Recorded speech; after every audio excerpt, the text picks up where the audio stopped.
On va ouvrir la fleur. Ce qui reste à l'intérieur, ça contient l'organe mâle et l'organe femelle.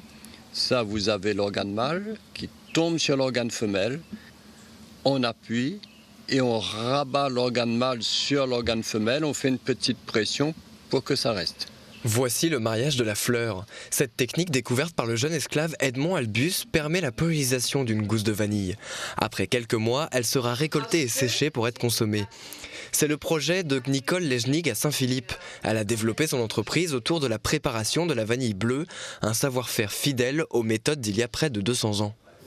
Ce qui se fait traditionnellement actuellement dans la vanille, je n'ai pas besoin seulement de l'arôme.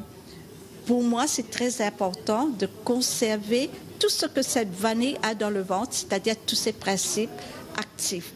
C'est ce qui explique sa rareté et son prix. Vendu près de 1 000 € le kilo, cela n'empêche pas les touristes et les pâtissiers du monde entier d'en acheter. Écoutez, moi quand les choses sont bonnes, non, le prix ne me dérange jamais. Quand c'est qualitatif, il vaut mieux mettre le prix dans la qualité. J'ai toujours mieux acheter peu de choses chères que beaucoup de choses pas chères.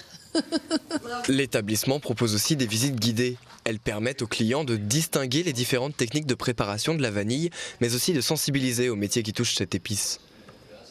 Le touriste qu'ils ont besoin de comprendre aujourd'hui, c'est que il y a d'un côté le producteur et de l'autre côté le préparateur, celui qui collecte la vanille. Donc c'est pas ni la taille ni les graines qui donnent de la qualité, c'est le procédé de préparation après la récolte.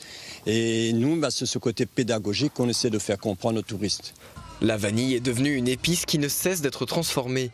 Confiture, sirop, mais aussi savon ou vinaigre font le bonheur des curieux. Un héritage qui ferait sourire Edmond Albus, dont on fêtera demain les 139 ans de sa mort à Sainte-Suzanne, son village natal.